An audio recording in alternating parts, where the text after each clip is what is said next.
बहुत स्वागत है। ईपीएफओ के जो कर्मचारी हैं उनके लिए वीडियो बहुत ज़्यादा इम्पोर्टेंट होगा। अगर आपने 15 वर्ष नौकरी कर लिया है तो एक सवाल आपके मन में है कि आपको कितना पेंशन मिलेगा। 10 साल कर लिया है कितना पेंशन मिलेगा, 20 साल कर लिया है कितना पेंशन मिलेगा, अलग अलग सालों के हिसाब से कितना पेंशन आपका महीने के हिसाब से बनेगा। तो यहाँ पर देखिए बड़े सवाल हैं आपके मन में जिनका उत्तर और किस प्रकार से आप पेंशन को कैलकुलेट कर पाएंगे वो कंप्लीट अपडेट आपको यहाँ पर दिखाएंगे। जैसे कि पीएफ से संबंधित जो प्रोविडेंट फंड है उसमें एक प्राइवेट कर्मचारी कोई है, अलग अलग कंपनियों में उसने 15 साल की नौकरी किया है और उम्र की सीमा 50 वर्ष हो गई है। सवाल आता है पेंशन मिलेगा कितना महीने के हिसाब से। तो इन सब सवालों के उत्तर आपको यहाँ पर मिलेगा। 15 साल की नौकरी करने पर 58 वर्ष की उम्र में पेंशन मिलेगा। पूरा कैलकुलेशन बताएंगे, फार्मूला बताएंगे, उससे आप निकाल सकते हैं। कर्मचारी भविष्य निधि संगठन यानी कि ईपीएफओ की कर्मचारी पेंशन योजना यानी कि ईपीएस निजी क्षेत्र के कर्मचारियों के लिए एक महत्वपूर्ण सामाजिक सुरक्षा योजना है। इसके तहत नौकरी के दौरान योगदान करने वाले कर्मचारियों को सेवानिवृत्त होने के बाद मासिक पेंशन मिलती है। अगर आपने 15 साल तक नौकरी किया है और 58 साल की उम्र को पूरा कर लिया है तो आप इस योजना के तहत पेंशन पाने के पात्र हो जाएंगे। इस वीडियो में हम आपको बताएंगे कि आपको कितनी पेंशन मिल सकती है, इसकी गणना आप कैसे कर सकते हैं। पेंशन के लिए सबसे पहले तो पात्रता आपके पास क्या होनी चाहिए। ईपीएस के तहत पेंशन पाने के लिए कुछ महत्वपूर्ण शर्तें हैं। इन शर्तों को पूरा करने पर ही कर्मचारी पेंशन का लाभ उठा सकता है। कर्मचारी को कम से कम 10 साल की नौकरी करना अनिवार्य यहाँ पर रहेगा, तभी आप पेंशन योजना के अंतर्गत आ पाएंगे। पेंशन का लाभ 58 वर्ष की उम्र पूरी होने के बाद आपको मिलता है। हालांकि कुछ मामलों पर यह पहले भी मिल जाता है 50 साल में, लेकिन पेंशन की राशि कम होती है। वहीं कर्मचारी को ईपीएफओ का सदस्य होना अनिवार्य है।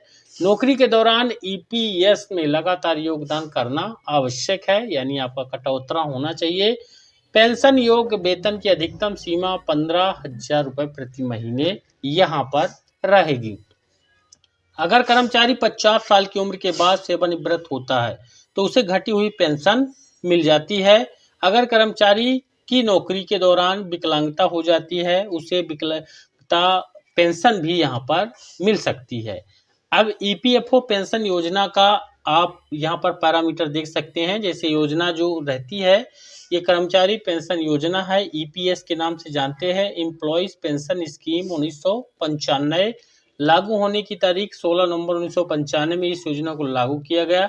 इसका प्रबंधन करता है ईपीएफओ यानी कर्मचारी भविष्य निधि संगठन की तरफ से ये देखरेख होता है। पात्रता की न्यूनतम अवधि 10 साल का आपका सेवा होना चाहिए प्राइवेट कंपनी पर। पेंशन प्राप्त करने की न्यूनतम आयु 58 वर्ष है। न्यूनतम वर्तमान मासिक पेंशन 1,000 रुपये है। हालांकि इसमें बढ़ाने पर लगातार जो कर्मचारी संगठन है वो सरकार से डिमांड कर रहे हैं। अधिकतम पेंशन इस योजना के अंतर्गत 7,500 रुपये मिलती है। वहीं इस पर योगदान में देखेंगे जो नियोक्ता होता है उसकी तरफ से 8.33% का यहाँ पर योगदान होता है। अधिकतम 1,250 रुपये प्रति महीने नियोक्ता यहाँ पर दे सकता है। ठीक, पेंशन की गणना कैसे की जाती है। पेंशन की गणना जो है ईपीएफओ पेंशन की गणना एक निश्चित सूत्र के आधार पर की जाती है। इस सूत्र को समझना बहुत जरूरी है ताकि आप अपनी पेंशन की राशि का अनुमान लगा सकते हैं आपके जितने साल हैं उस हिसाब से। जैसे कि मासिक पेंशन आपकी जितनी यहाँ पर मिलेगी उसमें आपको निकालना है कैलकुलेशन से। तो पेंशन योग वेतन प्लस पेंशन योग सेवा और उसमें 70 का यहाँ पर भाग होगा।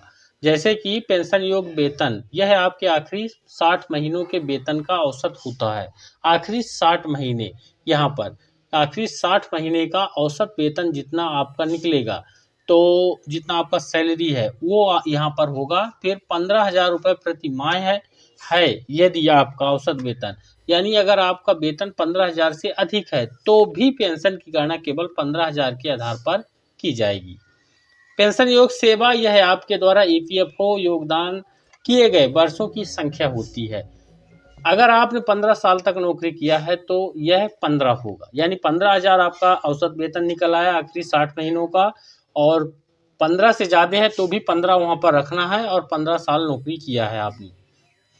15 साल की सेवा पर पेंशन का उदाहरण, जैसे कि मान लीजिए आपका पेंशन योग वेतन 15,000 है, आपने 15 साल तक नौकरी किया, तो आपकी मासिक पेंशन की गणना इस प्रकार होगी।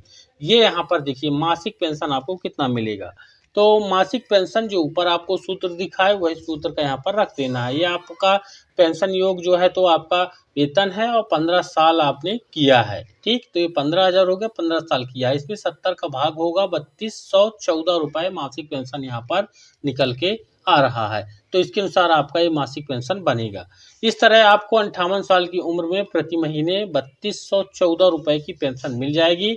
अगर आपका वेतन 15,000 रुपये से कम है तो पेंशन की राशि भी कम हो जाएगी, यानी 15,000 से कम, यानी औसत 60 महीनों का जो अंतिम जो यहाँ पर वेतन आपका है उसको रखना है, उसमें जितने साल आपने काम किया उसको रखना है, 70 का भाग करना है, और आप अपने हिसाब से उसको देख लीजिए।